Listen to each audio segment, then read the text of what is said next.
Ba-ba-da-ba-ba-da-ba-ba-da-ba. Ba-ba-da-ba-ba-da-ba-ba-da-ba. I'm working on some theme music. I think I still got some work to do.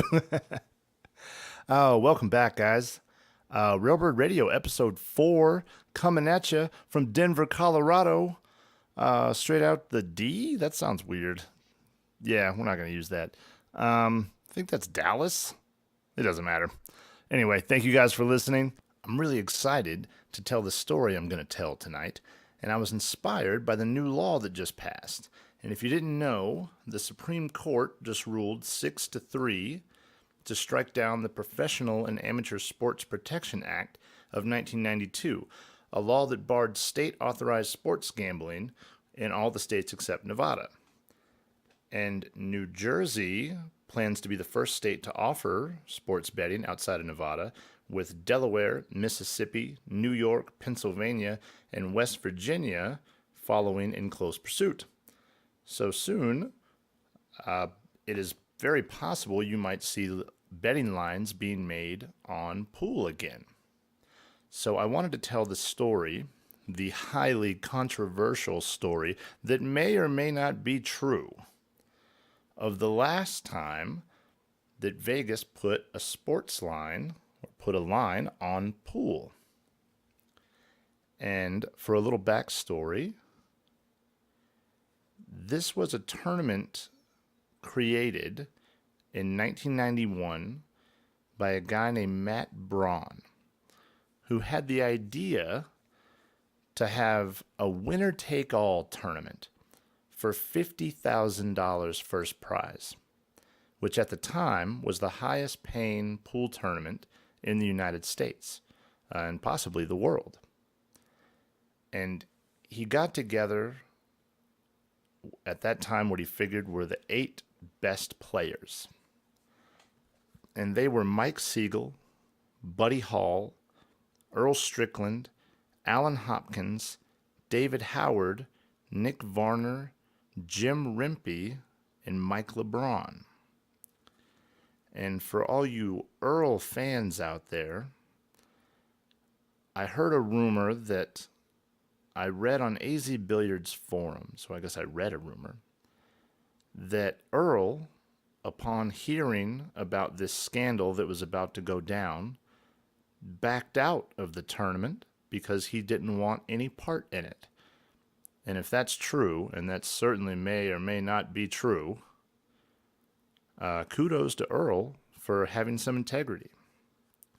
And after Earl backed out of the tournament, for whatever reason, I believe he also had a tournament in China, which very well could be the reason, Kim Davenport, one of the very best players in the 90s, took his place.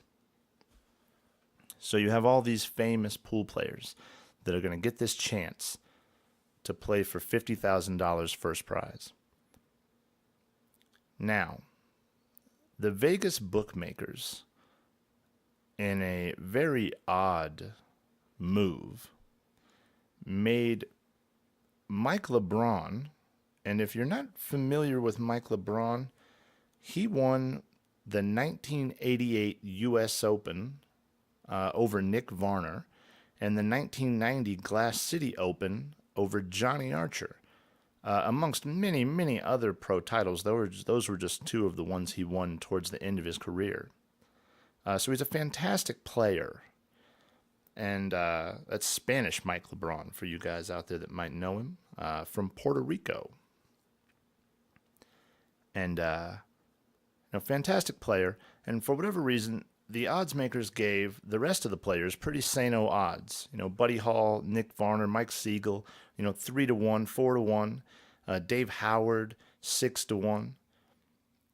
And they let Mike LeBron go off at 20-1. Now, this is a single elimination tournament with a very short race. Race to 5. Single elimination, like I said. Anybody could win this. So why Mike LeBron goes off at these type of odds, the world will never know. I'm going to quote now from Jay Helfert's excellent book, Pool Wars. Jay Helford, if you don't know, that's Toupee Jay from L.A., old-time road hustler, professional player, tournament director, all-around pool guru. He's been in the scene since the early 70s, and he was the tournament director for this tournament. And he says in his book, and I quote, "Mike LeBron was made a 20-1 dog. Why? I have no idea. He had as much chance of winning as anyone else. They were short matches, and he was a great 9-ball player. The players got wind of what was going on and the unusual line made on LeBron, and knew it didn't make sense for anyone to be a 20-1 underdog in a field of only 8 players, especially a top player like LeBron. What happened next, I can't verify with any proof, other than to say that I was a witness to the whole thing, and things got funny real fast." End quote.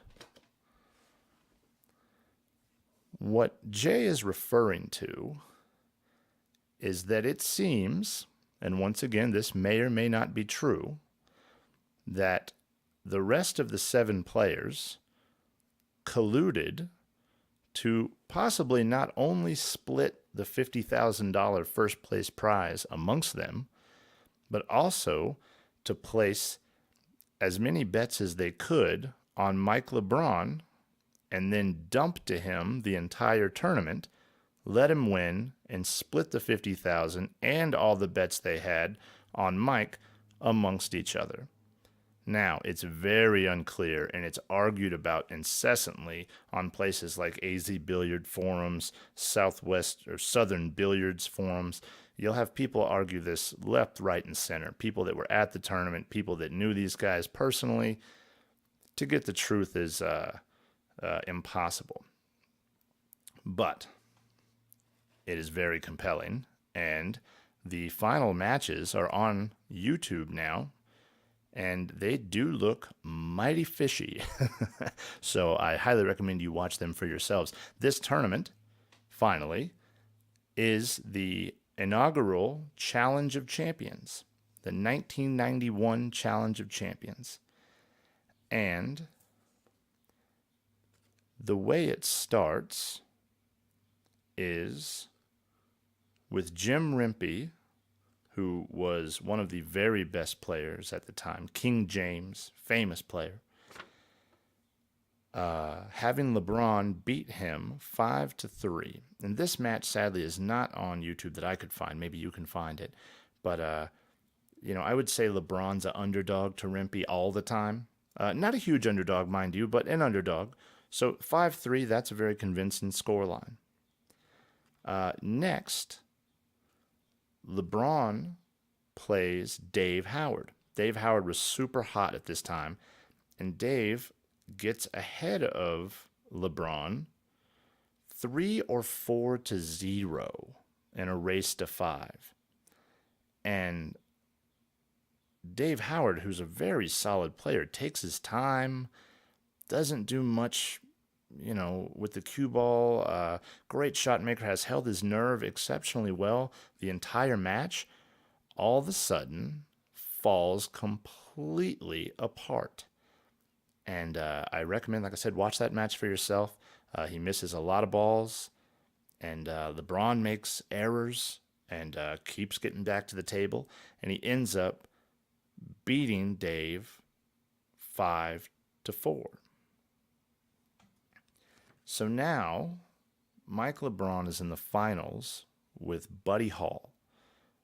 Buddy Hall got through the tournament, if you're interested, by beating Hopkins 5-3. Alan Hopkins, Hall of Famer Alan Hopkins, promoter of the Super Billiards Expo still to this day. And then Buddy Hall beat Kim Davenport in the semifinals. Now, the finals against LeBron and Buddy is a pretty good match. The announcers keep saying it's fraught with errors. Alan Hopkins, actually one of the commentators there. I would love to know if he really had something to do with it. It would have been an interesting match to commentate from his point of view if you did have if you knew LeBron was coming through and you had all this money on it. But who knows if he did or didn't, and I won't pass any judgment. I would also like to say here that the players, if this scandal is true, they could have really thought of it in more of a good guys, being the players versus bad guys being the casino.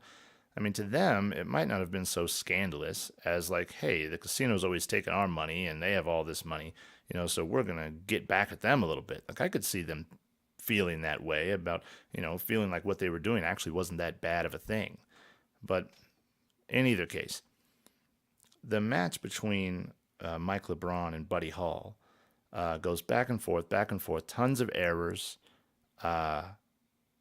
And if you want to view it as they were trying to make it look really good, make the dump look really good, that is, then maybe they made it look too good. So they finally get to Hill. And that's 8-8 in a race to 9 for you not so pool savvy folks out there. And Buddy Hall's breaking. And in a very uncharacteristic move for a guy that's dumping, he breaks the balls perfectly. A lot of power, cue ball right in the middle of the table.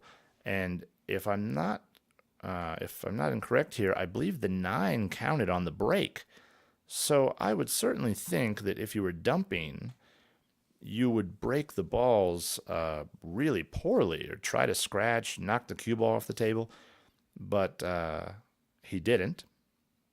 And that's one of the excuses a lot of people that stand up for these guys use. Hill, why would he break the balls so well?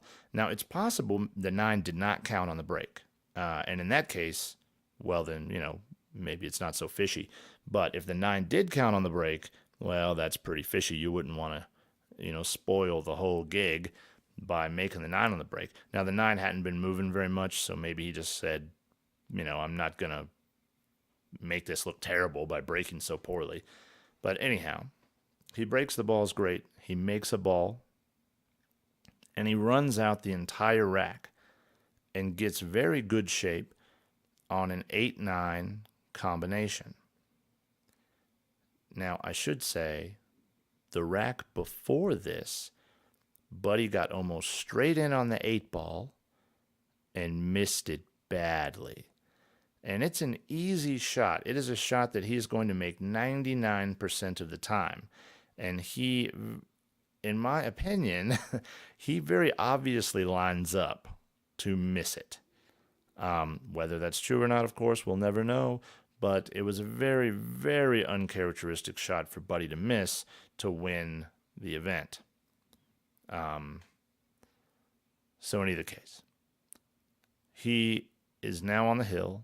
He's absolutely straight in on this relatively long 8-9 combination. I mean, it's not the most difficult shot in the world by any means. Any good player is going to pocket it relatively frequently. And I have to think Buddy Hall, being the Hall of Famer and world champion that he was, I should say, he would make this ball very often. And instead, as you probably have already gathered, he misses the ball pretty badly.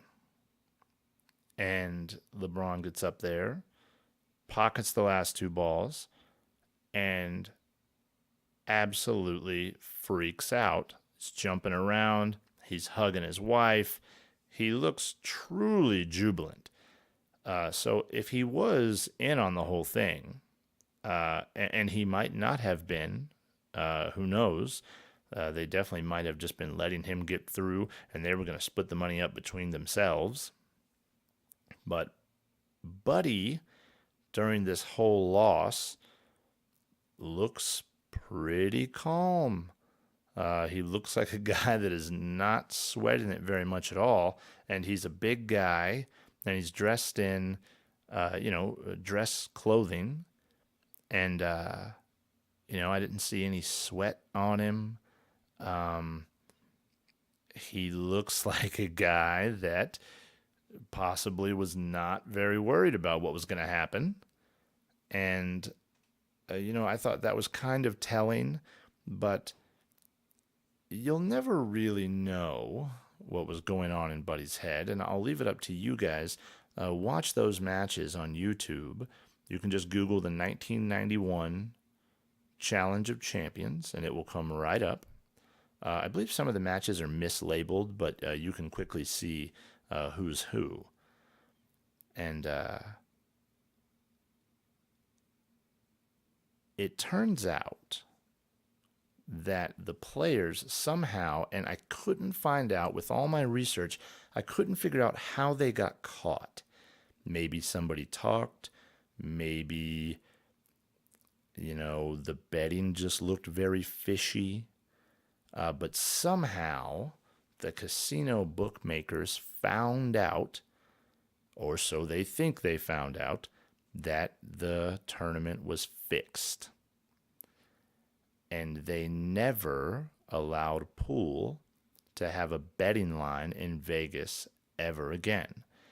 And it's very good business for the game of pool to have a betting line because it's much easier to get spectators to watch when you can bet on the matches. Also, it makes the whole game more profitable. It's easier to attract sponsors and interest in general. So, if this is true, it could be completely damning for the sport for the next 20 years or so. And something that we still haven't particularly recovered from. And it's a story that I believe, even if it's not true, the fact that a lot of people thought it was true or think it's true to this day, and Jay Helfert, who was there, and the tournament director and the referee of that match, he thinks it's true. And the late, great Freddie, I'm going to butcher his name, Benavinga? He wrote a great book called Banking with the Beard. Great book on banks. But Freddie apparently knew the whole story and told everybody how it went down. You can see Freddie Benavinga on AZ Billiards forums. He writes about it there and swears that it's true. And it is true that Vegas never put a betting line on pool ever again, which is very suspicious.